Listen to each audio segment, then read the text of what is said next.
Good morning, ladies and gentlemen, damas y caballeros. My name is Mr. Flores, and today I want to talk about the identification recruitment, some of our roles and responsibilities, and some of these responsibilities were talked about in our fall training, but I want to review some of these responsibilities, especially for those new people who have not been part of this process in the past. I, I want to be able to get into the area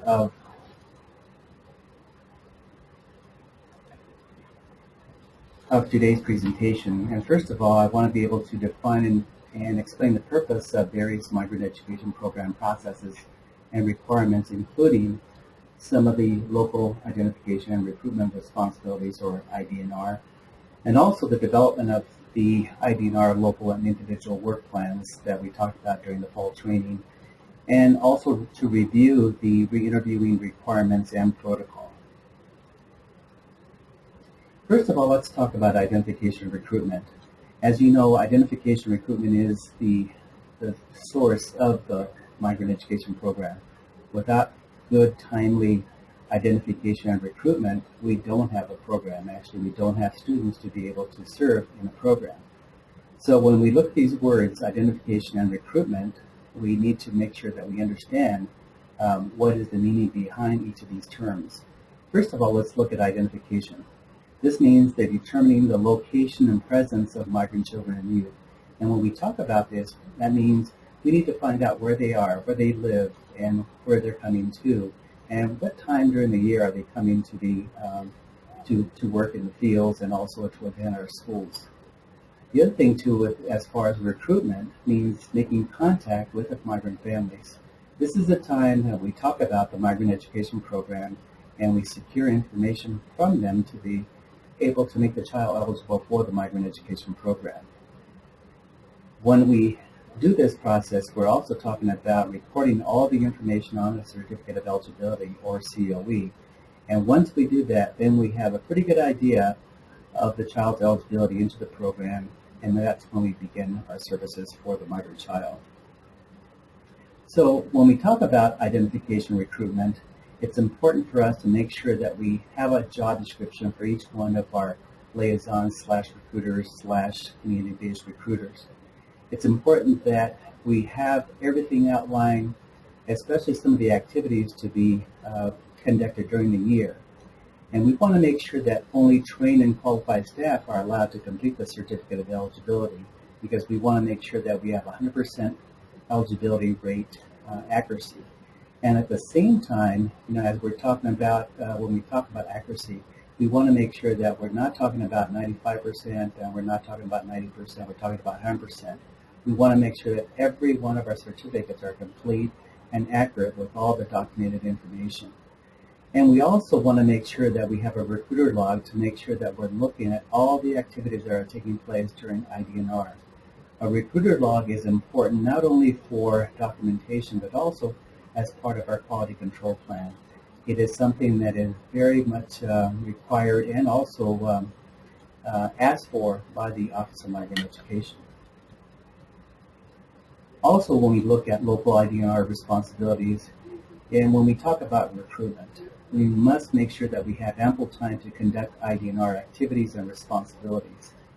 If we only have an hour of time that we allow people to conduct this activity, we're not going to find too many students, and we're not going to be able to really sustain the program that we have in place. Also, we have to make sure that we're looking at interviews when they're conducted, and that they're conducted in the dominant language of the interviewee. And so if the family speaks Spanish or the out-of-school student speaks Spanish, we have to make sure that we're conducting this interview in that particular language.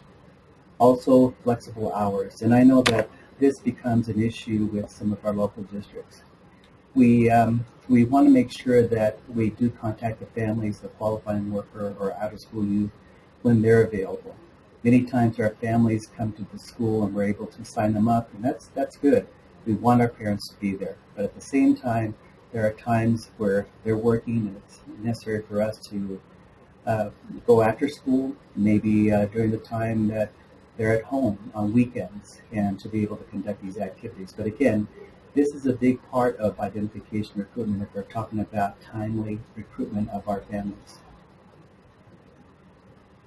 Also, districts have a responsibility to empower the liaison and the recruiter. This means the support that they need to conduct their job. Many times, when support is not there, they're not able to do their job the way that it needs to be done. So district support is very, very necessary. Also, active ID&R means not only recruiting at school, but also in the community, developing the networks with organizations that provide services to migrant families and youth. And the other thing that I really want to emphasize here is to make sure that we coordinate and team up with our community-based recruiters, our CBRs, to be able to find all eligible children and youth between the ages of 0 and 21. Working as a team is going to get us the numbers that we need to be able to sustain our program and also provide support for many of our children. Now let me skip into work plans. When we talk about work plan, this is basically a game plan or a plan of action that we want to be able to conduct during the school year. And this is something that we look at all the time because we want to make sure that we examine all parts of it to make sure that things are going well as far as knowing where the families are we getting adequate training, are we following the rules and regulations, and also are we taking time to evaluate and see if all those things are working. Well, as far as liaisons, recruiters, and CBRs, we need to consider developing a work plan that follows the state MEP work plan. And the one that I have on the right side of your screen is basically a summary, and it addresses all these different things that the Idaho State Department of Education Migrant Education Program has to follow. And it talks about mapping, training, quality control, evaluation of the system. It may seem like everything is on this one piece of paper, but there's a lot more information that goes underneath each of those titles. But the district and also the liaison recruiter need to work together to reflect this plan and also to develop a plan that's going to work for them. When we start looking at the district plan, we need to ensure that, again, it does follow the state plan, but at the same time, make it more of a broadly yearly ID&R plan. And it's a good time to get together to talk about what are we going to do about mapping the school district area. Do we know where all the families live and work? What about training for the recruitment staff? Other than the state training, are we having training for our local staff? Are they part of the local professional development activities? Also, when we go out to deploy our recruitment staff, are we going to the right places? Are we working with our community-based organizations? Are we working with our churches, our local stores, our Department of Labor folks, many organizations that provide services to our families and youth. So it's important that we team up and talk about those. At the same time, we want to make sure that we address the district's responsibility to quality control in the ID&R process. Quality control is probably our number one thing as far as identification recruitment. We have to make sure that we're identifying all the students that are eligible to be served, and that's also meaning good trained staff, making sure that we have the completion of certificates of eligibility, and that we're also able to re-interview those efforts to make sure that everything is fine. Once we have our state plan and also our district plan, it's important for the liaison/recruiter to be able to follow both of these plans. And as Mary Lou has developed for us a fall, winter, spring, and summer identification recruitment plan, these need to reflect what is taking place in the district and also what the state is currently doing. But again, we need to review this on a monthly and seasonal basis to make sure that we're doing the right thing as far as mapping our school district boundaries, developing our networks, and also being informed about what needs to take place in that community. So as we develop this plan, we have to make sure that we develop some attainable goals, reachable goals, and these are the ones that even if we have to take baby steps to be able to reach these goals, it's important that we develop good, reachable goals in our program. Also, making sure that we set and review timelines, because sometimes we think, oh, we're going to get this done by a certain period of time. We need to readjust those to make sure that, what I set forth here is reachable and is doable in my school district or in my area. But also remember that ID&R is a team effort. You can't do it alone, so feel free to work with each other as a district, also as liaisons, that you check each other's information to make sure that everything is going the way that you want it to. I know several of you asked about local re-interviewing requirements, and I know that there is a presentation specifically on this, but I want to make sure that we understand this as we go forward. Re-interviewing is part of our quality control system, and this past year we were able to start a system that helped us go out and look at a preview of some of the families that were in our area and then be able to re-interview them for purposes of quality control. Well, let me first of all start out with the legal requirement and regulation that basically says this is what we have to do. And this is by the U.S. Department of Education, 34 Code Federal Regulations, the Code of Federal Regulations, which is known as CFR. It's under the final rule under Section 200.89B2. All that basically says is that we must have a system of quality control. And what we need to do is to be able to follow certain rules, especially when it comes to identifying and recruiting our migrant families and youth. The responsibility of the state is to make sure that all children in the migrant education program are eligible. But it also says that once every 3 years, one or more independent or qualified interviewers are required to conduct re-interviews with qualifying families and workers. We were able to do this past May and come out with flying colors. I mean, we did a great job. We were able to get our sample and be able to make sure that every one of those students that we interviewed were good. But in the meantime, we're required to do a number of different things. But again, it falls back on the Idaho State Department of Education Migrant Education Program. And the State Department is required to verify eligibility determination through an appropriate conducted interview and use those results to identify areas for needs of improvement and training in the identification and recruitment of migrant children and youth. So between each of those three, in between those 3 years, we are responsible for conducting a re-interview process at the district and regional levels. So again, we're checking every single year to make sure that these records are correct, and also that we can verify them. Because eventually somebody from the outside, most likely somebody from the Office of Migrant Education, is going to come over and look at our records, and we want to make sure that any time that they walk into our building, anytime that they come into the State Department of Education, they're able to verify the information.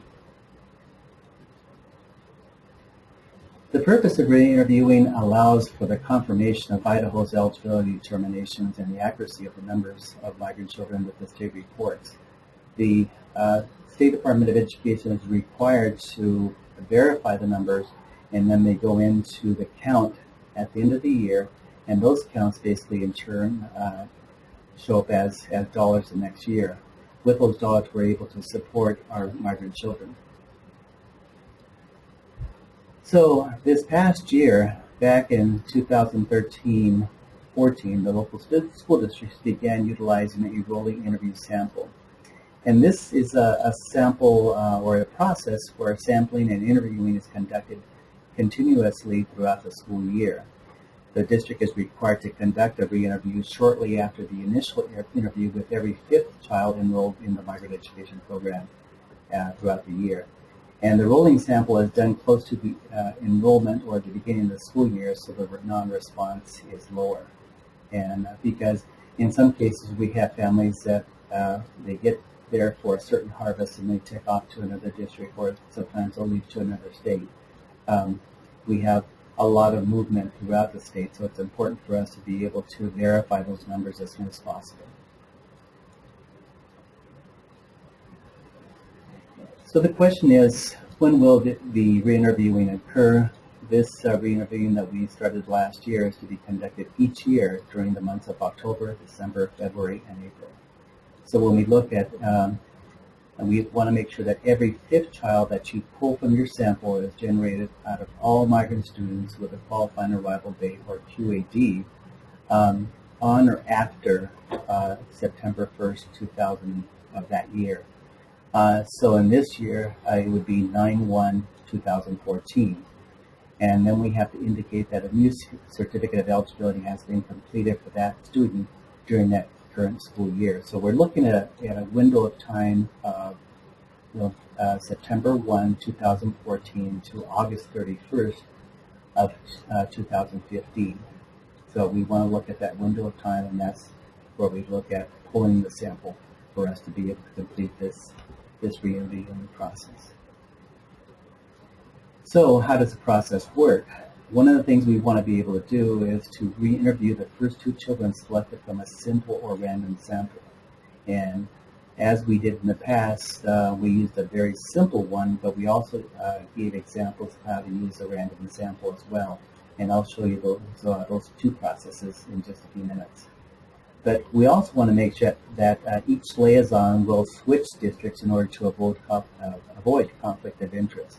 We don't want the original interviewer to do the re-interview in that same district.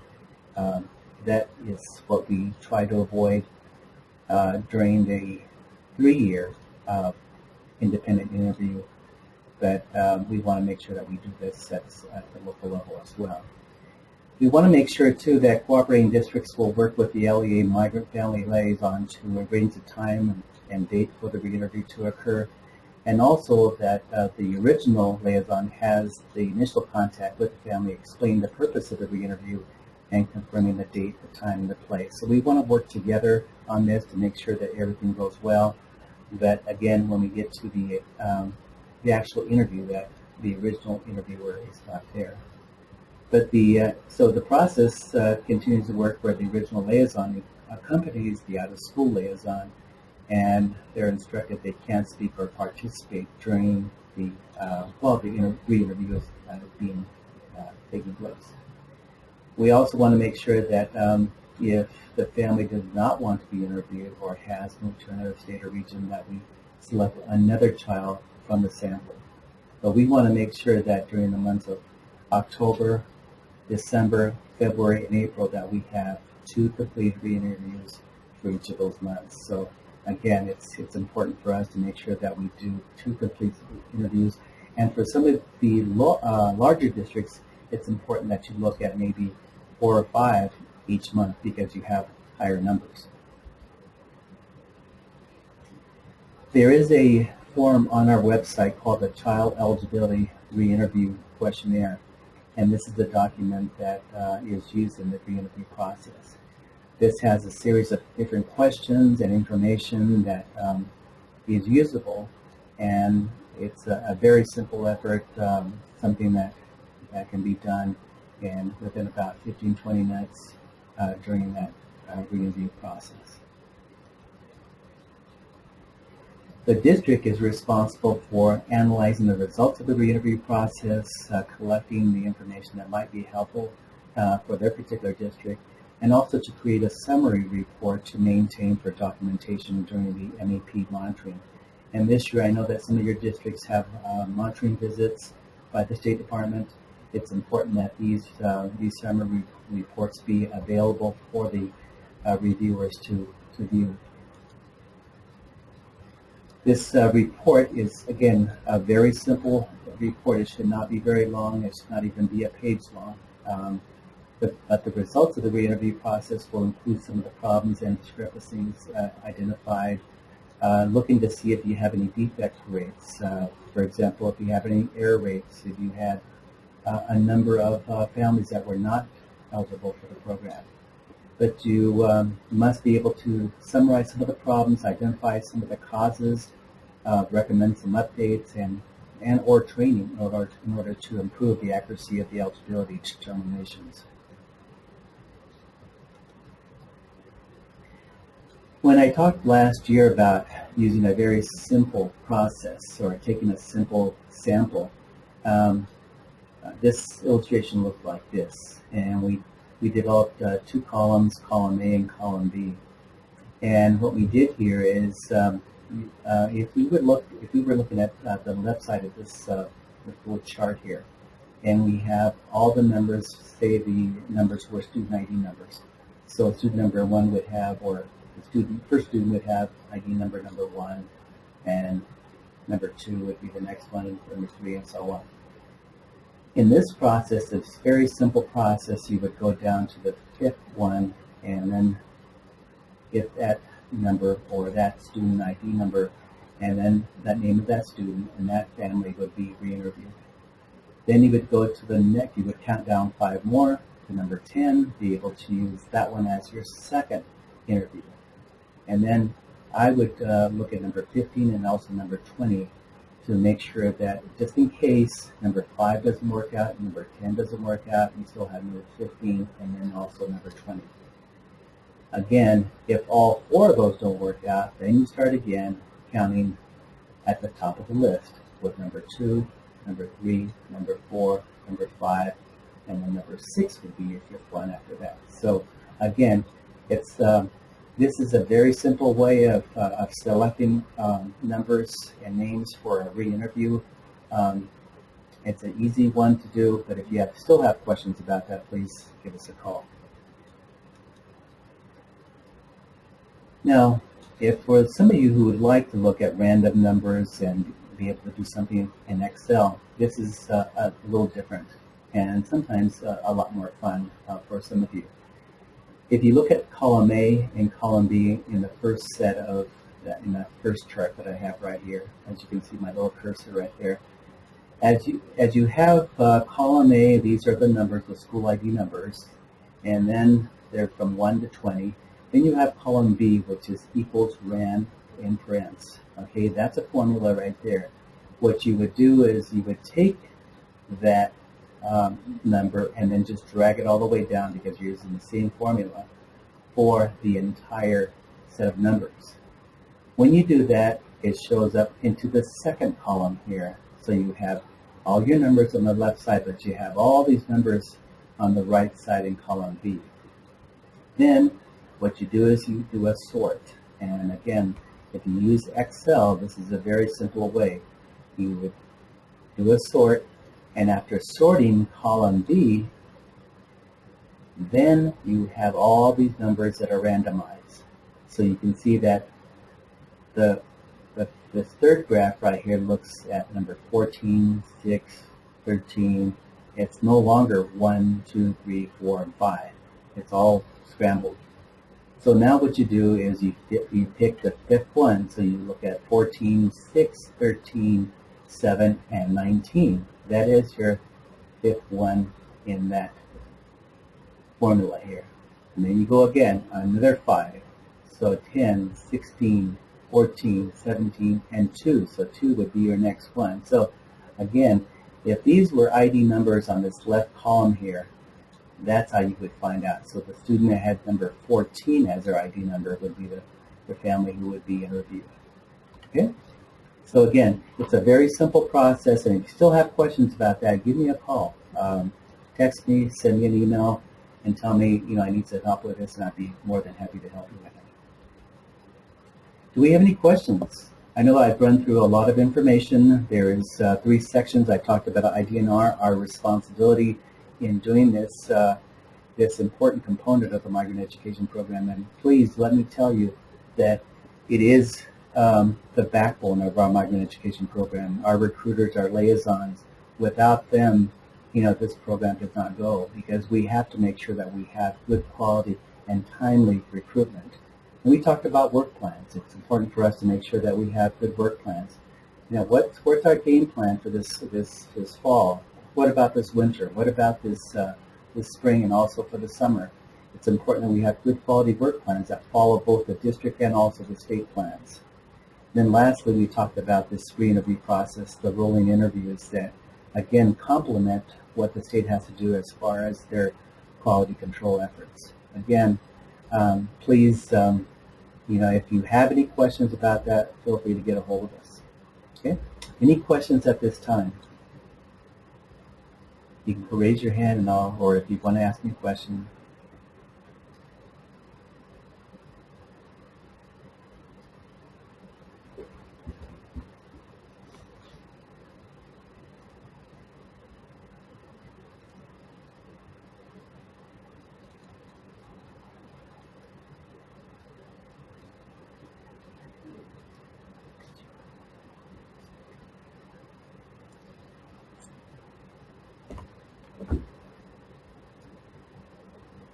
Any questions? I think I see a hand up somewhere, and if they want to just go ahead and write that in.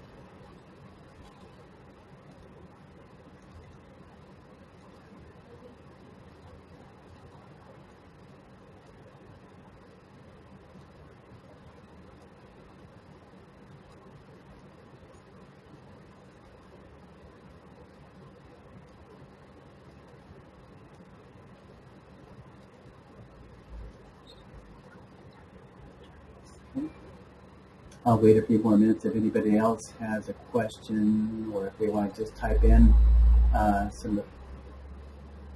I'd be happy to answer.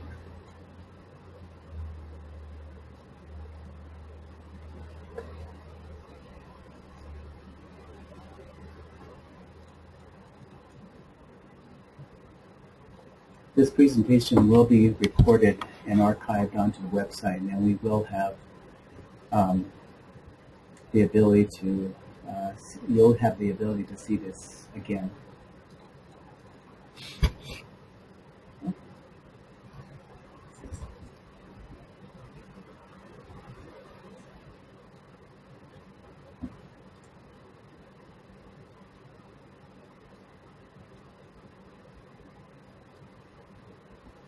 Well, there's a question here about now we are not using our binder for our migrant log. What would you recommend we use as a log? Could we use an electronic file?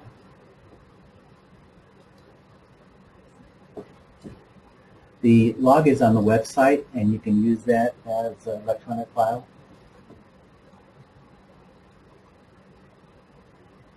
Any other questions?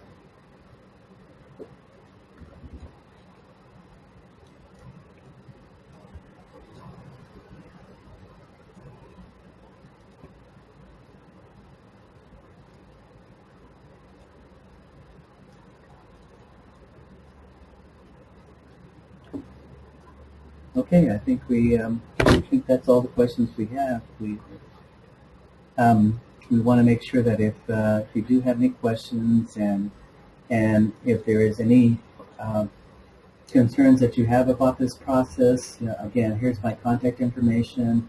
You can call me, text me, you can send me an email, and also make sure that if you have any questions about any other information about whether it be identification recruitment, whether it be about the operation of the Migrant Education Program, please contact your state MEP recruiter, Mary Lou Wells, and here is her contact information.